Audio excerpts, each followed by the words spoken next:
Did you know that millions of drivers are unknowingly pouring coolant into their engines that's slowly eating away at their head gaskets, water pumps, and radiators? And here's the shocking part. The coolant most people grab off the shelf, the one with all makes, all models printed right on the bottle, is the biggest offender. I'm talking about Universal Coolant. And the brand that pushed it into every parts store in America? Prestone. Today, I'm exposing exactly why using the wrong coolant isn't just a minor mistake.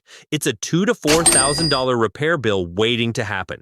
We're covering three things. First, the three coolant families, IAT, OAT, and HOAT. Because if you don't understand these, nothing else will make sense. Then, the specific chemistry inside Prestone's universal formula and why it's fundamentally incompatible with engines from Toyota, Honda, Ford, and others. And finally, exactly what to buy instead and how to flush your system if you've been running the wrong coolant. No scare tactics, just the facts from someone who's seen the inside of engines destroyed by the wrong coolant for over a decade. Section 1. The Coolant Color Myth. Let's break down the three coolant families and why color means absolutely nothing. Walk into any parts store and you'll see green coolant, orange, blue, pink, yellow. It looks like a Gatorade aisle. But color is not a reliable indicator of chemistry. Two green coolants from different brands can be completely different formulations. Forget color entirely. What actually matters is the corrosion inhibitor package inside. First, IAT, Inorganic Additive Technology. This is the original green coolant from the 1950s through the 90s. It uses silicates and phosphates that physically coat the inside of your cooling system to prevent rust. But those inhibitors deplete fast. IAT needs changing every 2 to 3 years, no exceptions. If you're driving a pre-2000 American car with copper and brass radiators, this is what belongs in your engine. Sounds simple, right?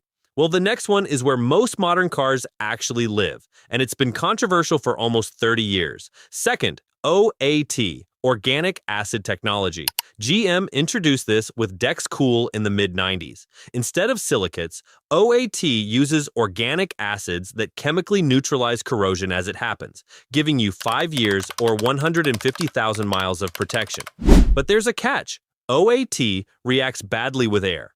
A small leak, a low reservoir, and it oxidizes into sludge that clogs your heater core. That's why Dexcool earned its terrible reputation. Not bad chemistry, just owners who never checked their coolant level. Third, HOAT, Hybrid Organic Acid Technology. This is what most modern engines run, and for good reason. It combines the fast-acting silicate protection of IAT with the long-life chemistry of OAT. Most Asian and European manufacturers have been using HOAT for over a decade. It's the safest, most balanced formulation on the market. Now here's where it gets dangerous. Each chemistry targets specific metals and gasket materials. IAT protects copper and brass. OAT was engineered for aluminum blocks. HOAT handles mixed metal engines with aluminum, cast iron, and magnesium. Pour a universal coolant into a system designed for one specific chemistry, and you're gambling with your engine's corrosion protection. And that's exactly why Prestone's bottle is a problem. But not for the reason you think. Section 2. The Universal Coolant Trap. Next, we're looking inside that universal bottle, and which cars it could be quietly working against. Prestone's all-vehicle coolant uses a corrosion inhibitor called 2-EHA, 2-ethylhexanoic acid. This same compound shows up in Dexcool and many other OAT-based formulations. Here's the problem. 2-EHA is a known plasticizer. That's a technical way of saying it softens certain plastics and gasket materials over time.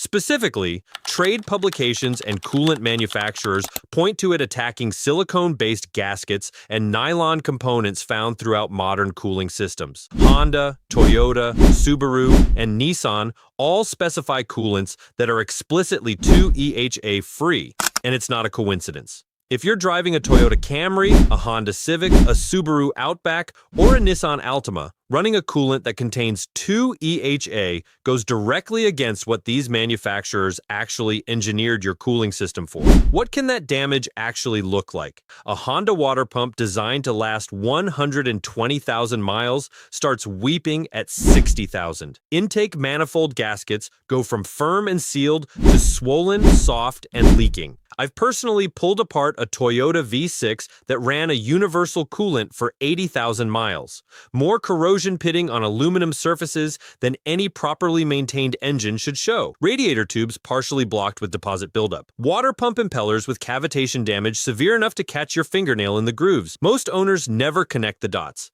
They blame the water pump manufacturer. They blame bad luck. But often, it traces back to that yellow bottle. Here's the important nuance, though. This isn't me saying everything Prestone makes is junk. Prestone makes good products. Their application-specific coolants that match a particular manufacturer spec are perfectly fine. But the universal formula, the one that claims to work in everything, that's the problem, and here's exactly why. To make a coolant universal, a manufacturer has to lower the concentration of certain inhibitors so they don't react negatively with sensitive materials, while raising others to try to cover the widest possible range of metals. The result is a formula where every inhibitor is either too weak to protect what it should or too aggressive for seals that weren't designed for it. You end up with a coolant that's mediocre at protecting everything and excellent at protecting nothing. It's compromised chemistry by design, because true universality in engine coolant simply doesn't exist. Section 3. The fix, OEM specs, and flushing. Finally, let's talk about what actually works. Zerex, OEM specs, and exactly what you should buy. If a universal formula tries to fit every engine, Zerex takes the opposite approach. Valvoline's Zerex line is built entirely around application-specific formulations. Instead of one product for everything, they make different coolants, each matched to a specific manufacturer's chemistry. No compromises. Zerex Asian Vehicle, formulated for Toyota, Honda, Nissan, Subaru, Hyundai, Kia. It's an HOAT phosphate-based coolant with 0,2 EHA. Matches exactly what those engines were designed from the factory to run. Zerex G05, the HOAT formulation for Ford F-150, Chrysler, and older Mercedes. Low silicate, no phosphates, designed specifically for the metals in those systems. Zerex Dex Cool, genuine OAT for GM vehicles. Yes, this one contains 2 EHA, because GM engines were designed with that chemistry from the start. Their seals and gaskets are compatible. Context matters. Zerex Original Green, traditional IAT for pre-1990 vehicles. High silicate, short service life, exactly what copper brass radiators need. Do you see the difference? Each formula exists because each engine family was engineered differently. There is no universal engine, so there can't be a universal coolant that's actually good for all of them. Here's the simple rule. Open your owner's manual. Find the coolant specification code. It'll say something like WSSM97B44D for Ford, or Toyota Super Long Life Coolant. Then buy a coolant that explicitly lists that specification on the bottle. If you can't find your manual, the dealership's factory fill coolant is your safest bet. It costs more, but not nearly as much as a head gasket job. If you've been running universal coolant, here's exactly what to do. Don't panic. One change interval probably didn't destroy anything. But at your next service, fix it. Drain the old coolant completely. Fill the system with distilled water. Run the engine to operating temperature with the heater on full, then drain again. Do this twice. You need to push all the old universal coolant out. On the final fill, pour in the OEM spec coolant your manual calls for. That's it. The difference between a $15 bottle of universal and a $30 bottle of application-specific coolant is literally $15. Over 5 years, that's $3 a year. The head gasket repair for a Toyota Camry or Honda Civic, $3,000 to $4,000. That math isn't hard. It's the cheapest engine insurance you'll ever buy. Let me know in the comments, what's currently in your radiator? Have you ever had a cooling system failure that, looking back, might have been caused by the wrong coolant? Your experience could save another driver from an expensive mistake. Next week, I'm tackling another fluid that most drivers get catastrophically wrong. And this one can destroy your transmission in under 10,000 miles. Make sure you hit the like button. It really supports the channel. Your coolant is the cheapest insurance policy your engine has. Don't waste it on the wrong bottle.